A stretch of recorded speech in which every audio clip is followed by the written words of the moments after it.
Hello and welcome to Grossly Competent, the learning, development, and adulting podcast that doesn't claim to be pretty. Nope. But we will happily pretend to be slightly competent. I am your host, Steve Counsel, joined by my co-host, a man whose face I blame for my inability to pronounce words correctly, Mr. Patrick Ailshire. Stephen, you remind me of a training manual written by AI. Technically correct, spiritually concerning. I'm like a hallucination, right? Isn't that what they call it when AI messes up? Because it kind of like, it's a feedback loop, right? They're like, if it perpetuates some information that might be incorrect, it like learns from itself and then creates these, what they call, anyway. I call it a joke, like you. Oh, wow. God, boy, it is just a real treat to be back. Jeez. And genuinely, I was sincerely looking forward to recording again. And boy, you've just really kicked me down a bunch of pegs. And how about we talk about somebody that never kicks us down a bunch of pegs? Patrick, who is our sponsor this fine week? So in the spirit of the new year, we have another somewhat similar sponsor from last week. Oh, this week, our show is supported by a company called Optimism Temporarily. Is it like Girl Interrupted? Like the... Ooh, that's a good call out. Yeah. So Optimism Temporarily is available every January while supplies last. Side effects include buying planners, reorganizing your home screen, and believing next year you'll finally get it together. Optimism Temporarily. Enjoy it before reality updates. Well, thank you, Big Optimism. Temporarily, anyway. I'm guilty as charged. I don't know about you, Patrick, but I definitely like to take the week prior to New Year's. And when I go to work, I will organize my office. I will go through my inbox. Like I get everything all nice and clean. Now, I know you're an already clean inboxer. I think we've had this conversation. We have. But for the rest of us that are sane, we have to take that time and clean that thing up and make it look nice and whatnot. And Optimism Temporarily is totally correct. It lasts roughly about like a month, maybe if you're lucky. But boy, that one hits near and dear. So, Steve, what's new, man? I mean, how's your 2026 going? As I told some coworkers this week, I'm not going to wish you or them a happy new year because as of this recording, it's January 8th today as we're recording, and the listeners will get this in a few days. As Larry David says, it's too late. We have passed the statute of limitations for wishing a happy new year. Is that some Curb Your Enthusiasm? Yeah, David. Yeah, I do love that show. That is a show that I only catch periodically. Like basically, anytime I board a plane and they have like the free entertainment. Oh yeah, first thing I look for. Because I am too cheap for getting HBO Max and all of its 58 varieties. Sure. So it's one of those shows that you don't have to watch sequentially. Correct. I love. Oh, absolutely. Yeah, it's like Seinfeld. I mean, makes sense. But as far as like the order, I meant, you don't have to. Yeah. They're their own self-contained episodes. Yes. Good. Yeah. What's going on with me? I have a interesting story to share with you. Now, shocker, I'm going to make fun of LinkedIn because, my God, it deserves it. Like it does. I'm going to pull my phone up here so I make sure I get all of my facts straight. Okay. And I want to just point out too that I love that you actually bring this up. And again, listeners, I don't know what he's going to talk about. He just texted me earlier today and said, hey, I got a LinkedIn story. We have to remember though, people get passionate and get upset about things that they care about. Steve really does like LinkedIn as far as a social platform, right? Yeah. I am more of the, the Instagram and kind of some of that stuff where LinkedIn just really annoys me at times because I love the field and everything, but I sometimes just read stuff and it's so bleh. And I just like, oh God, here's another person that just took a quiz and they passed it. Oh, congratulations. And I maybe because I'm on it during the workday at times where I'm like, oh, this is work. But I just want to point out that I like that you share these because I know you really do care about LinkedIn. And there's those individuals that, as we're going to learn here, probably make you sick to your mask. Excuse me, stomach. No, you are absolutely correct. I'm not on a ton of social media platforms. And forgive me if I'm a broken record, listeners out there. I am an active Reddit user. I'm not going to tell you my username. Back off. But as far like I was on Facebook 7 years ago, like when you had to have a college email in order to be on there, like thefacebook.com. Yeah, the Facebook. Yeah, and I had to use my college email. Like it was crazy, right? A lot of those sites have since become either they've gone way of the dinosaur or they've just kind of morphed into something totally different. LinkedIn used to be, and I say used to be, the professional site. Like you could connect with other professionals, and I still hold out hope that you can, right? Like I have met a lot of really wonderful people by just networking through that site. So I do hold out hope for that. But then this past Tuesday, so folks, Patrick's right. It's the 8th of January, so it's Thursday. This was on Tuesday, so on the 6th.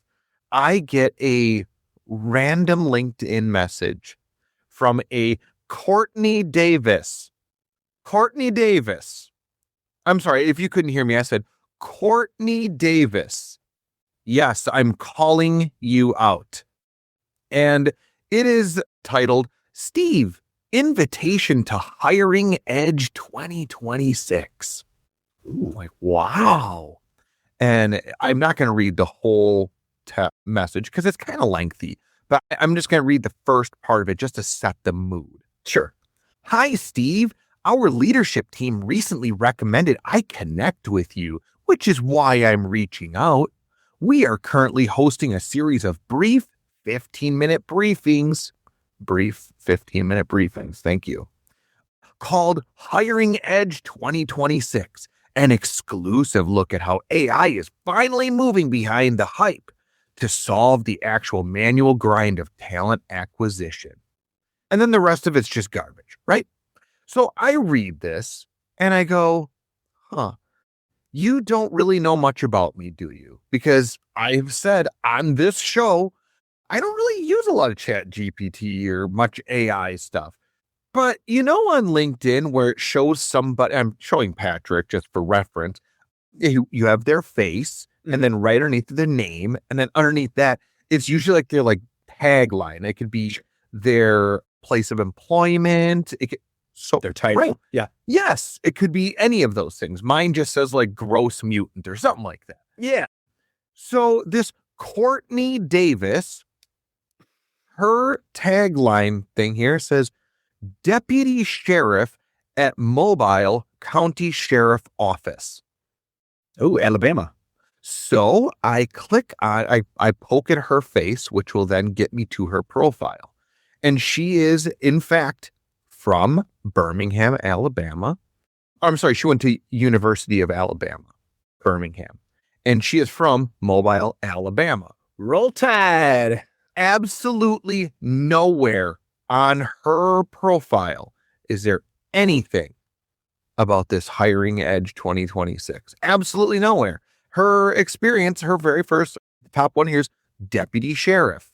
So I guess I'm just kind of curious, what in the hell? That's the weirdest spam I've ever received on LinkedIn. Were you even trying? What an odd thing that. So we have a law enforcement officer who's on LinkedIn, which you have every given right to be on there. I get a random in-mail from you that's like, hey, we're running this AI brief thingy. No, that doesn't line up to me. Am I being crazy on this one, or is Courtney Davis totally legit? Like, that feels and smells like this is like a hijacked profile and someone's trying to spam it out from hers. Am I crazy thinking that? No, and I'm hoping this is going to be like a Maury Povich episode. Let's bring out Courtney Davis. That's so funny you say that. Come on over here. I'm just kidding. I lied. That's definitely spam worthy, but really bizarre that, you did a little dig, a bit of a deep dive or a dig. Yeah, you're right. In her name. That's it. That was my digging. I did as much research as somebody's aunt or someone does on Facebook. Like, oh, I did my research. Like, no, I don't think so. So I had to put it out there for all of you and Patrick, because am I going crazy? Is that legit? That is really odd and super weird. I am interested in this event though. And so could you forward on Courtney's contact information to me? Because I'd like to reach out to her. I'd be happy to. Well, the nice thing is, are we saying, I'm sorry. Let me interrupt you. You looked at, did they have their picture up of course. Okay. So Courtney is a female, because that can be a male's name as well. Okay. So it was, yeah. Okay. I just want to make sure. Is a woman. Okay. So I will reach out to her and see if we can, one, get her on the podcast, and two, I need more information about this hype event or whatever you called it. Edge. Let me find out. Hiring Edge 2026. Hiring Edge 2026. I don't know about you, and for any listeners out there, please prove me wrong, but I guess I just don't see law enforcement individuals, deputy sheriffs as well. I just don't see them as part of the HR bracket of right. Boy, this hiring, we gotta get on the cutting edge of AI. It just doesn't add up too, because there's no mention of that. So for example, if I reached out to a stranger and wanted to connect with them, and I wanted to talk about the zero proof pass, right? Now, my top information, as you said, it says where I work, my employer, but I also have that other stuff on my profile of zero proof. So there is that connection there. I've made posts about it. I have my business page connected to my personal page. So there's information there that someone could figure out. Whereas yours, it just seems like. And case in point to what you're saying, if somebody wants to find out more about Zero Proof Pass, they can go onto your profile and you have posted about it. You have information. She has no posts. None. So that leads me to think that this is funny. Well, it doesn't feel real. Would you be comfortable sharing your credit card information with me or social security number just on the air? I mean, just on the air. No, that's fine. That's actually really interesting that you say that, because in order for me to get my tickets for Hire Edge 2026, they asked, strangely, that's not even just my social security, but also my wife and my kids. And I gladly gave it, because I'm 15-minute briefing? That sounds, what could go wrong? So next week, when I lose everything, I will tell you all about how Hiring Edge 2026 went. Well, I mean, doesn't sound that bad. I have been to some briefings before, but the briefings they go so much quicker, Skeeve. Yeah. They are very brief. Yeah. I mean, it's odd, because when she said a brief 15-minute, I was like, well, that feels brief. And she goes, a brief 15-minute briefing. I'm like, oh, is this briefception? Are we actually we're going to go deeper into the briefing? Well, the 2027 hyper, or whatever you're calling it, I want to say Hiring Edge. I want to say, I want to say HyperX, because that's the brand of my microphone that I'm staring at, is called HyperX. So Hiring Edge, the brief anniversary next year is going to be incredible. Brief anniversary. I mean, I feel like there's something to be had here. So folks, Patrick and I are really excited to introduce UGFest 2026, and the tickets are flying, and they're only a cool $700. they're a $700. That's it. But that's early bird special on too. $5.99 if you order by the end of the hour. It's awesome because what we're going to feature is we're going to have Patrick and I at a desk. You can ask us whatever you want, and we'll just type it into Chat GPT and then tell you a Chat GPT. Yes. AI. That's it. That's what I got. Yeah. We're going to we'll have a dunk tank as well. So you can actually, it's not like where you throw the ball and hit the buzzer. You actually we sit in a tank, but you just throw tomatoes at us. And you don't even throw balls. You just throw balled up piece of paper that when you unravel them, it's just junk in-mails that we've received on LinkedIn. It's like, oh, good. This one. Ooh, look at this little nugget. Yeah. And the scary thing of all this conversation and how we're going on and on is that, Steve, you're happily married. It's incredible. I'm single. I can't believe it. I can't believe that two guys chatting about freaking briefings for this long. I know. You are a lucky SO. Dude, I'm very thankful that she's blind. And that has been a very great contributing factor to our relationship. No, my wife is far better at me than I am at anything. She is the better half, as they say, hands down. Well, Steve, before we get into the topic today, yeah, what's up? I want to make sure that the listeners know that Steve isn't the only cool guy that sometimes trips over his words. I have to bring out a couple things. One is that, holy hell, I listened back to our episode last week, and there were some points where I was talking like a mile a minute, which is what I always do. So I had to make a joke about that to you. But also, the better story is what I just told Steve before we got on the air. I was looking at our script this week and wanting to really plan out some really awesome things to talk about. And after Steve brought up the idea for the topic, and I was trying to find a good word that I wanted to make sure I said on the air. And it was dog. It was dog. So not cat, no. So I will, it's not even an impressive word, but I was trying to find something to say other than the word reverse. I wanted to go to, not the dictionary, but I wanted to go to get another word for that, right? So I just quickly Google reverse thesaurus, except the problem was at the time after I typed in the word reverse, I couldn't remember what thesaurus was called. So it finally came to me that it was called a thesauruses.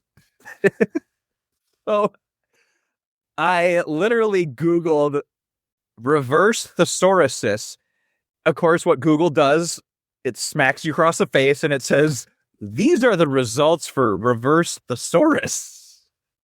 And you mean, but it says search instead for it. I was like, no, I meant thesauruses. I must have been having dreams of Jurassic Park or something, because thesauruses is definitely not the word I wanted to say. In my mind, that was what I thought I wanted.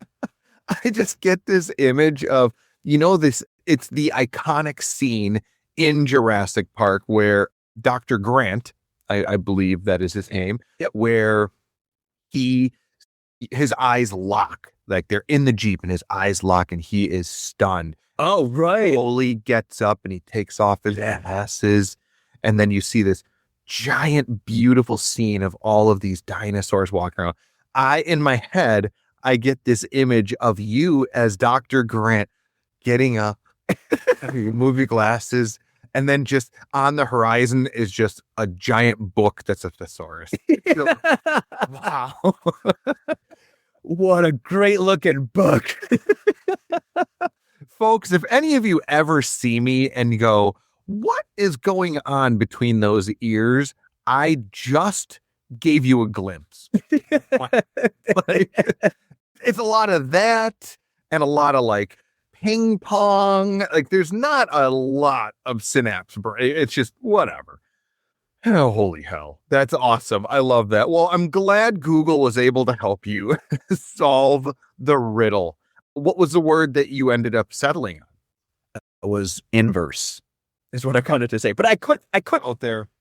wait for it. It's going to be like one of those, when like the buzzer in class, we're going to say this word at some point, or when you hear this word, call the radio station.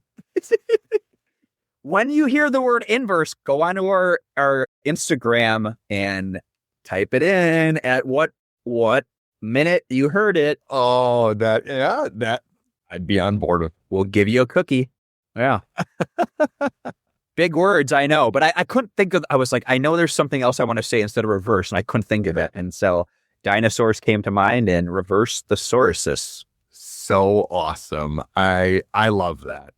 But Steve, yeah, let's get into the topic today. I know you brought this up to me, and I'm excited to bring this back around. Yeah. So I kind of want to set the precedent here because I just got done making fun of LinkedIn. Like I just got done trash talking it. And Patrick's right. For as much as I make fun of LinkedIn, I do feel like there is a lot of value if you use the platform correctly and you don't just randomly spam people to try to get them to go to your crazy ass, fictitious, whatever seminar, your briefing. But I will say at the beginning of this year, and maybe it's some form of bias of mine or something like that, I have really noticed that there has been, thankfully, an uptick in people saying, hey, I just got a new job or I've gotten a promotion, which if you've been paying attention is definitely a positive because there have been more layoffs and unemployment rate. So it's nice to see the inverse of that come true. I had to say that. I just was being a smart ass. Genuinely, and as somebody that has gone through the layoff process, it is a kind of nice fuzzy feeling to see somebody succeed when that happened. Now, taking all of that into consideration, some of you listeners out there that have either maybe been with us the whole time or you're starting from the beginning and working your way up, in episode 2, I'm almost positive it was episode 2, Patrick and I talked at length about building trust as you are trying to deliver training education.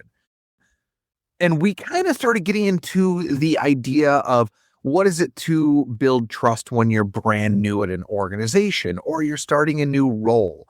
And with the rise in individuals getting new jobs, new roles, new positions, I thought this would be a perfect time to rehash this and bring this back up, kind of get a feel for maybe some of the things that Patrick and I have gone through, things that have gone well for us, challenges that we faced, or maybe just different anecdotes that we can share with all of you that maybe if you are somebody that's starting a new position or starting a new company or something like that, maybe it's a morsel you can walk away with. But seriously, I can talk about this forever. I want to give you the floor, Patrick, on this one. I kind of want to get your glimpse into what are your thoughts on this? Because if memory serves me right, you had a work anniversary, like recently, right? Or am I incorrect on that? Going to be celebrating 4 years very soon at my employer. So I'm very excited about that. To answer your question now, regarding the whole trust thing, especially for new employment, I think that like you kind of hit the nail right on the head there as far as when with the announcements on LinkedIn and people starting new positions, getting promotions is very exciting. We've all been there, whether it's new to an organization, to an industry, or to a role itself. Yeah. I think trust goes both ways. Once you get your feet wet, you still need to demonstrate your ability to get the job done as you've been hired to do. Sure. And this does take time. I think, a good employer understands that. I think in my instance, and I think in your instance as well, the good places that have that grace period, or they call it maybe a probationary period.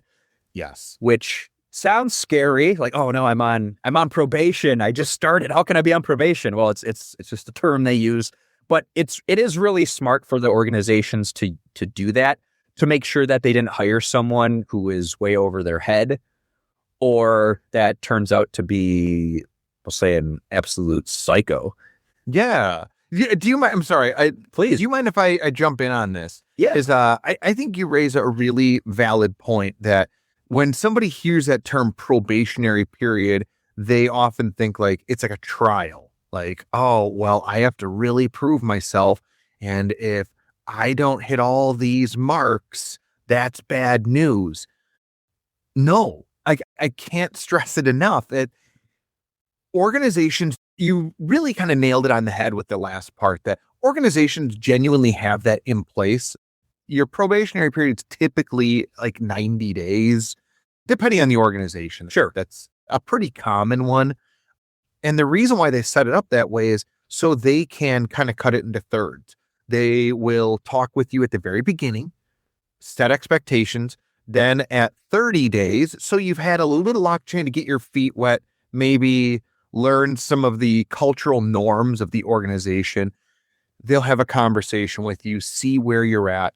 Then at 60, you are starting to get more enveloped in your role. You're starting to kind of like, okay, take the training wheels off, sort of a thing. And then at 90 days, you tend to feel relatively established. Are you 100% perfect? Absolutely not. And the organization is not expecting you to be either. If they are, they're doing it to themselves. It's a detriment to themselves because they're not practicing realistic expectations. That's a good thing to bring up too, because I think what I have found in organizations, and yeah, I think the 90 days is kind of standard. I've seen some actually go up to 6 months. Yep. But and this is going to be, I think, a good thing for those of you that are maybe looking for work, maybe you're out of work, or you're possibly going to be changing jobs. One of the best things you can do while you're getting ready for your interview is come up with a 30, 60, 90 plan. That has worked for me multiple times in interviews. If you lay out, now it doesn't mean this is exactly what you're going to do, but you are showing the employer, the hiring manager, that you are taking responsibility for what you could possibly accomplish. Sure. I just wanted to kind of touch on that quickly because that's a awesome thing to utilize, I think, as well. I like that template. I think that's a really great idea. And sometimes if you're joining a company for the first time, like you're the outsider kind of making your way in, that can be complex because you don't know what their organization is like. You can get a feel for it during the interview or something, but you don't genuinely know about an organization until you've actually started. You get a cadence of understanding what is expected. But I think regardless of that, having something tangible is like, it's such as that, like, hey, this is what I would like to try to do. I can tell you personally, as somebody that has been in the hiring position before, if I saw something like that, I would be really impressed, especially if there was some considerations that were really taken in there. You can tell that it wasn't just whipped up, that there was actual thought and methodology put through there. Oh, hell yeah. I'd be a sucker all day for that. Are you kidding? Can I tell us a quick story? Just I love kind of going on these side quests here. We don't do that here. No, we are straight to it. Does it have anything to do with Hiring Edge 2026? My last employer, I led some trainings on the hiring process. So resume writing and interview skills. And so we had a lot of, it was in the entertainment industry. I'll share it was at the big casino, Potawatomi Casino and Hotel. And so a lot of coming and going, they're hiring for hotel, they're hiring for casino. It's just a huge company. And so we realized that they were huge on promoting within. Yeah. We realized that let's get people more comfortable with the interview process, or even the resume process, because some of these people come in that have no understanding of how a resume looks, because maybe they're a younger generation. They've never had to do them before. So let's teach this class. We'll do it maybe a couple times a semester or whatever, and that'd be great. And so one of the situations we did it like for one group. So they would do resume and then like come back a couple weeks later. We gave them homework to do their resume just in case they were going to get a promotion. And then it was the mock interviews. Okay. Cool. And so I was hosting some of these interviews, and the simple first question that every employer asks is, tell me a little bit about yourself. And it all started. Yeah. No, you're right. And so this poor kid who was probably in his early 20s, like such a nice guy. I remember the guy exactly. Such a nice guy. And he's like, well, I've been working here a couple of years. I'm like, okay, good start. Thinking, okay. And he goes, I got six siblings, and I really like playing guitar, and big sports fan. And yeah, my mom, she's really busy, works a couple jobs, and I let him go on until to kind of see if he was going to course correct or whatever. And it was like a minute later, and I was like, hey, let's say, hey, Timmy, I'm gonna stop you right there. Mm-hmm. That sounds like you have a great family. Sounds like you got some cool hobbies with guitar and football and all that. But let me explain what that question's actually asking. Yeah. And so it was just misleading. It is completely. Yeah. Yeah. It was just one of those like really cute moments where I was like, oh God, he is telling me and it was like, but yeah, what you're like though, it's misleading. We want to know what skills you have that you can provide us and to use in this actual role, which again, it is a misleading question, but if you don't know, you don't know. Yeah.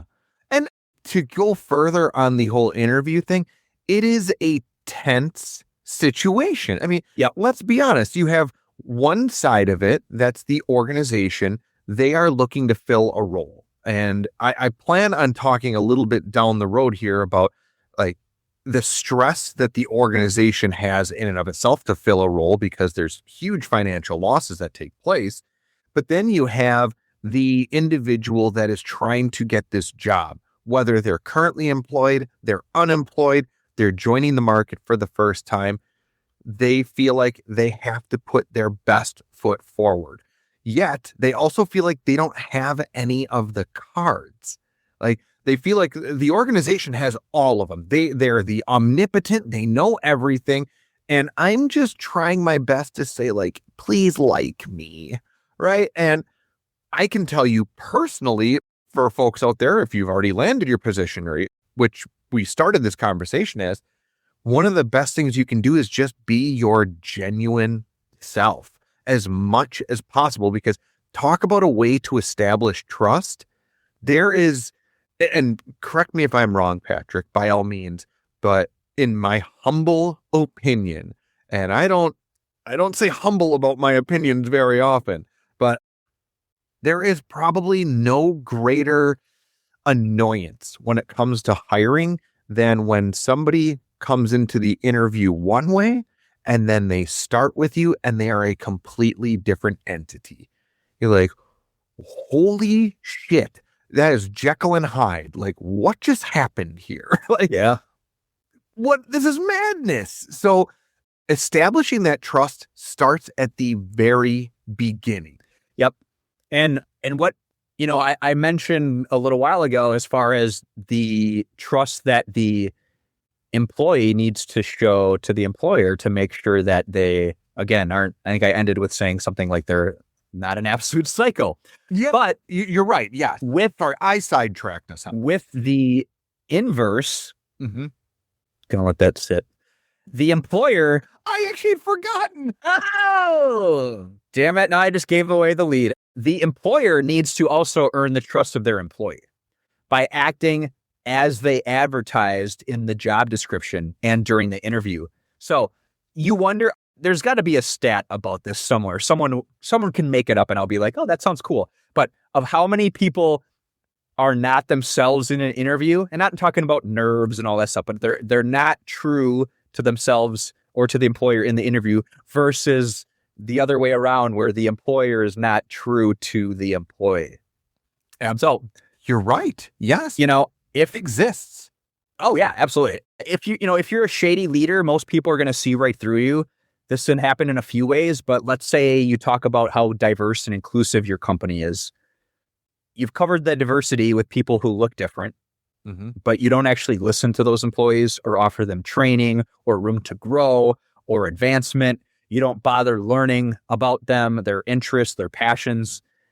Then to me, it looks like you kind of skipped the inclusion part. Yeah.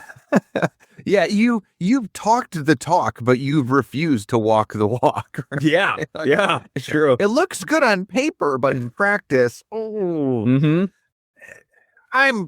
probably biased on this specifically, but I feel like, Patrick, as you and I, as learning and development folks, we have this odd, unique ability, a unique opportunity to see things throughout organizations, not just through like one singular department, but through the entire organism that is the organizations that we deal with, because we interact with every person.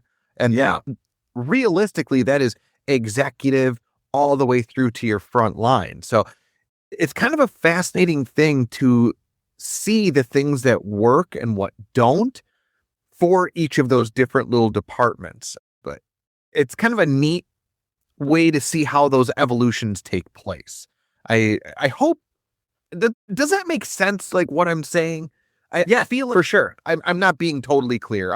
I'm sorry. I feel like I'm foggy on how I'm trying to phrase this. So I know you're right, because I think we do get that perspective from what others may get, because as you said, we truly do get to see it all. During at least a training, there's always the behind the scenes things that we may miss that go on different teams and departments. But it is kind of cool to be able to not only see the wheels turn when a person in class, I say, gets it.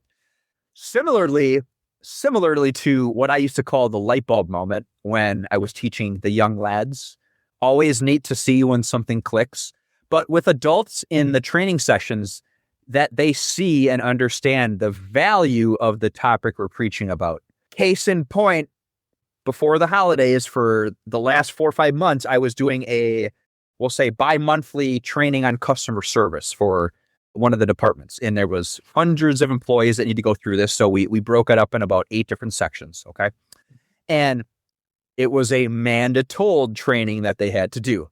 Okay. So a lot of like coming in, like rolling eyes or whatever. But I am not the world's best facilitator by any means. And I did what I could with what the content they provided to me. I tried to make it fun and interactive. I had multiple people, I want to say 3 or 4, that I particularly remember coming up to me afterwards and saying, "Hey, that wasn't that bad. I enjoyed it." They didn't tell me they liked it. I didn't care, but it wasn't that bad. Like they were like, "Oh, I thought this was going to be 2 hours of pure hell." And it wasn't. So to your point there, getting to kind of see it all. Yeah.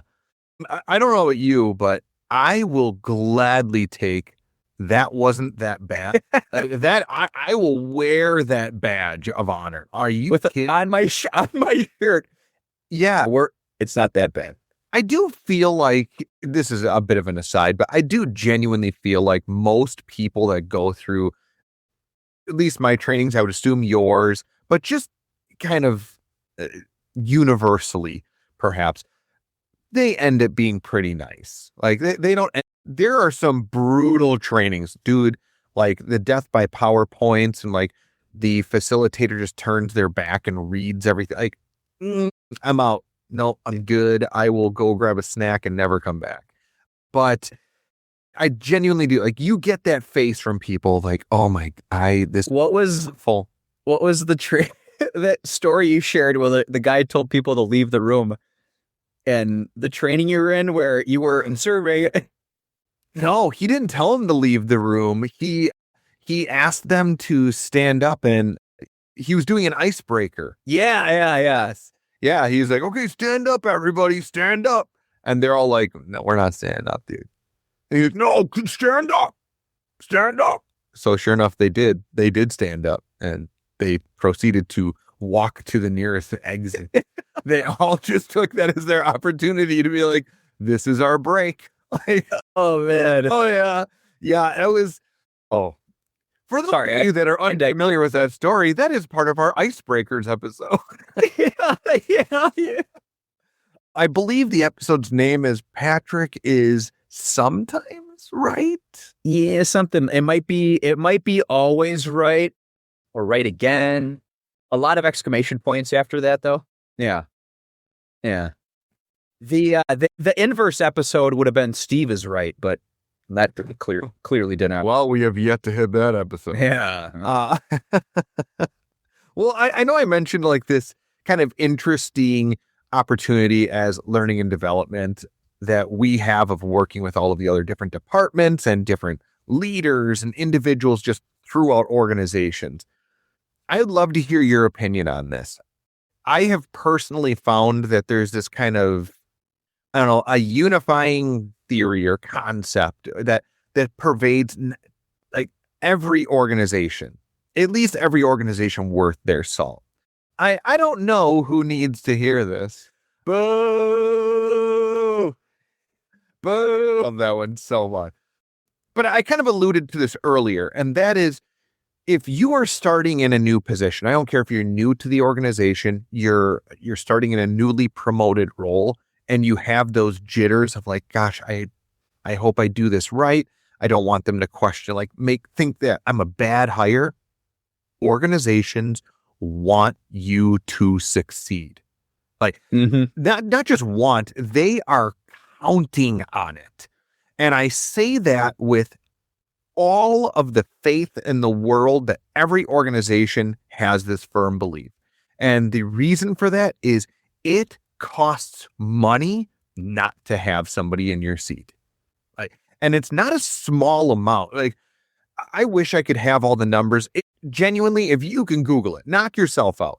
But there are different equations for different positions and whatnot. I've heard there's the tried and true. It's roughly about 1.5 of somebody's salary in order to replace them. Okay. I don't know if I necessarily believe that. Genuinely, I think it's higher because you are not calling into account the recruiter having to reach out, or if you have an HR individual that's sending out job flyers, whatnot. Then you have those HR individuals or hiring managers that have to review resumes. And that doesn't not take time. Then you have the entire interview process. And sometimes if you want a position filled, you need to start 6 months in advance. Mm-hmm. Then you start getting into, well, depending on the position, is the company losing revenue by not having somebody in that spot? And are they having other people take on more responsibility to fill in for that role? And in doing so, they're burning those people out.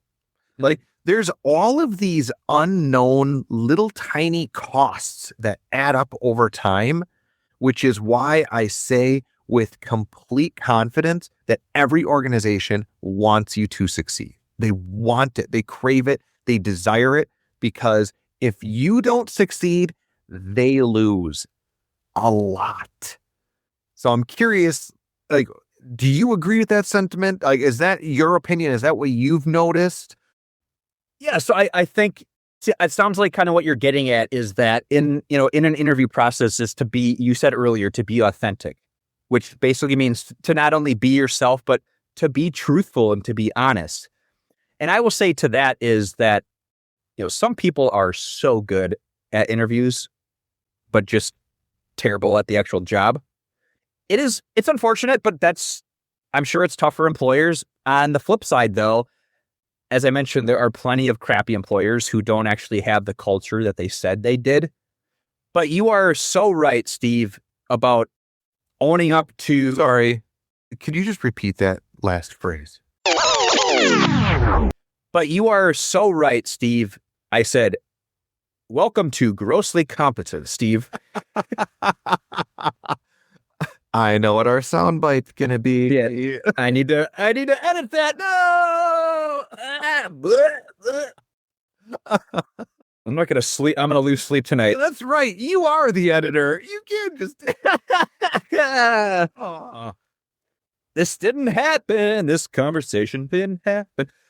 What you were saying, though, you were owning up to mistakes, being honest, whatever that might be, because things are going to happen. No one's perfect. We clearly aren't. I mean, look at us. Lord, but as an employee, you're not expected to be. No. And any organization that is expecting that is not a good organization. Like, let's just be honest. On that topic of owning mistakes and knowing where your shortcomings are, folks, I can't stress this enough. Ask questions. Ask questions.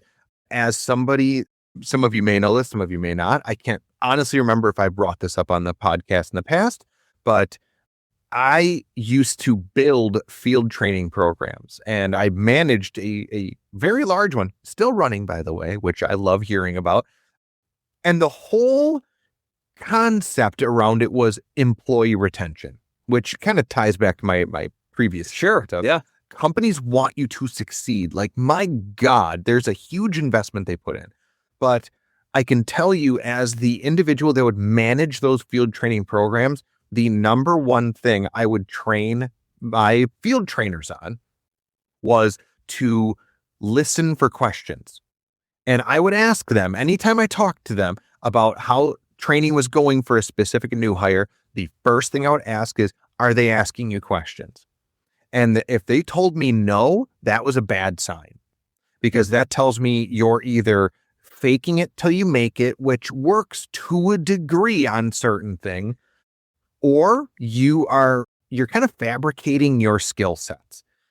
If you ask questions, you show curiosity, you show a willingness to learn, you show a willingness to grow, adapt, become part of the environment, become part of the team, because nobody comes in knowing all the answers. And that is terrifying as a hiring manager, as a field trainer, as somebody that trains just for a living. The individual in classes that does not interact, does not ask questions, they're the person that, in my head, I get people can be shy and whatnot. I understand that. But they're the individual that I tend to worry about, because they're, in my mind, they're silently suffering. And they don't need to be. Because if they would just open up and say, I don't know how to do this, could you show me? Maybe you have a process I don't know about. Show me. As a hiring manager, I will take that all day long than if they just guess and they screw up. For this relationship to work, kind of tying this all together, before we kind of wrap things up here, Steve, is that trust comes from both sides. It takes time, right? Like, we know in relationships, personal, professional, trust takes time to build. And we know what happens when you lose trust, which you can lose quickly. It takes, again, a long time to repair that. Yeah. And if you're just starting at an organization, to further your point, if you're just starting, you don't really have that ability to lose that trust immediately. You don't have enough invested time to expend that. And that's a whole different conversation we could get into. Oh my gosh. Accountability and trust and yeah. Like part 3 down the road. Holy hell, you're not kidding. Yes, that's so true. Patrick. Yeah? Do you know who I will always trust to put me in my place? Is it? Oh, it's not your wife. No. Is it It heals my face like Braille. Is it the spin risky? It is indeed the Spinnerooskies. Yes, folks. While Patrick readies the wheel, I'm going to explain what the Spinnerooski is for all of you fine folks. Each and every episode, we take a moment to spin the Spinnerooski, which is a wheel with a host of names that could potentially be associated with the unknown woman that gave Patrick and I the greatest gift of all, the Ugly Club. Life. And it's our... no. And this is our opportunity to maybe, hopefully, thank them by name. So, Patrick, do us the honors, my man. Spin that wheel. Here we go. I don't know why I always do like the final countdown or something. It always pops up. All right, what do we got? Savannah. Well, Savannah, if you're out there, we thank you so much for everything you've given to us. And we love the fact that you've lived rent-free in our heads all these years. We also hope that Boomers has been treating you well. Well, should we wrap this bad boy up, my man? Let's do it. You laughing that? I still say we need to find a bartender from Boomers and have them on as a special guest. Thank you to everyone in Listenerland for joining us on Grossly Competent. If you like what you're hearing and want to hear, you like what you're hearing and you want to support the show, here are, Steve, you gave me your bug. Yeah. Good Lord. The cooties. You did. I'll take it over from here, good sir. If you want to support the show, here is how. You can subscribe, follow, and give a 5-star review on Apple Podcasts, Spotify, or anywhere you get your podcasts. You can visit us on Buzzsprout at grosslycompetent.buzzsprout.com. Here you can become an active supporter, and you can help us out with the show. Every cent sincerely counts, and we love you for it. Thank you so much. You can give us a shout out on Instagram at grosslycompetent. You can email us if that's your jam too. grosslycompetent@gmail.com. We have a link at the top of the show notes. Feel free to click that. Send us a message. Totally cool. Otherwise, tell your friends, family, coworkers, super awesome L&D person at your company, and whoever you want. Let them know about this podcast. We would greatly appreciate it. We want to spread the love as much as we can. And we sincerely appreciate all of you. Any form of support you can provide means the world to us. This truly is a labor of love, and we do really, truly love bringing it to you each and every week. So I know that that's like always part of our spiel, right? Towards the end, like we love, it's a labor of love. We love bringing it to you every week. Patrick is 100% truthful on that. Like, what was it? 2 weeks ago when we did not record over. Yeah. Like there was a little emptiness. I was like, oh, I kind of miss this. So I don't know. I look forward to doing this every single week. All right. Do you mind if I give a quick little shout out? Is we start wrapping up? All right. So this is kind of a goofy story, and I promise I'm going to make this quick because I know we're running a little bit over than we normally would. I would like to give a nice little surprise shout out to Jason from National Electrical Contractors Association, or NECA, as he told me it is pronounced. Let me just do a quick explanation here. I was at my son's wrestling practice. I was sitting there, as a matter of fact, writing up the description for the episode that you just got done listening to previous to this one. And this guy sits next to me, and he's super nice. He's just chatting me up like, hey, how's it going? Like, how was holidays, whatever. And there was a moment I thought, oh my gosh, do I know this person? Like, I can't place a name. And then he was very kind. He goes, hey, I'm sorry. By the way, my name's Jason. I'm like, oh, thank goodness. And he happened to mention to me, really just kind of, we were just talking about all sorts of stuff. And he said something along the lines of, it's fascinating. I teach for a living, yet I hate public speaking. And I looked at him, I go, I also teach for a living, but I love public speaking.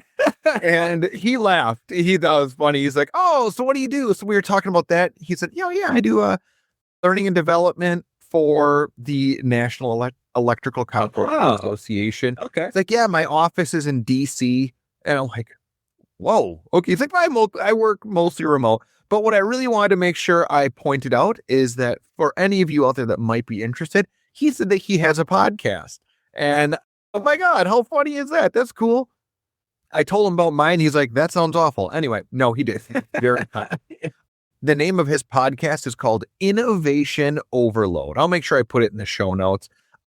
Do yourself a favor. It's been going on for about 6 years now, I think, since 2020. So give a couple listens to Jason over there and that team. And if you happen to write him a little review, make sure you say Steve Council says hi. Yeah, great guy. Very nice. Very nice. Isn't it? You have anything you want to add? No, I'll add that it's neat to see some other L&D people out in the wild, especially when especially when you're just talking to someone like a stranger. It's not like at a committee which is fun too, to go to events and to network and all that. But when you meet someone else out there that like, oh, or like I have a podcast too, or I work in L&D too. You're like, oh, it is time to nerd it up. Let's go. Well, what's super interesting. I said I was going to make this quick. What's interesting, I said, oh, what are some of the things that you do training on? Like, are you more technical? He goes, well, my last training I did was on soft skills for emergent leaders. And I laughed because on Tuesday, I did called Leading Others. It was a part of a 9-month curriculum that I'm doing for current leaders. Like, oh, this is so funny. This cracks me up. But yeah, just a really nice guy. So Jason, if you happen to be listening, howdy. I love it. Jason and Savannah, we appreciate you both. Oh. And optimism temporarily. All right, everybody. We have kept you far too long. You are too gracious. We love you. Thank you for everything, Uggos. And I guess we'll see you next time. Ooh, get that Will Arnett voice going on. Boo ba doo doo doo boo ba doo doo doo ba doo boo boo boo. Ugly. Boo ba doo doo doo doo doo doo doo doo doo doo doo doo doo. Ugly. Doo doo doo doo doo doo doo doo doo. Ugly out. Ugly out.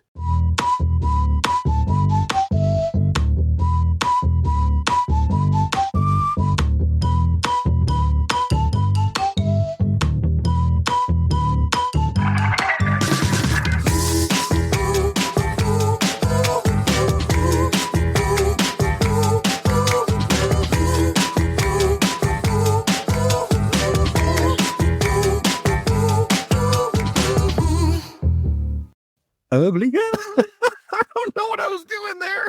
I didn't either. That's how I feel about the whole show. Amen. Holy hell.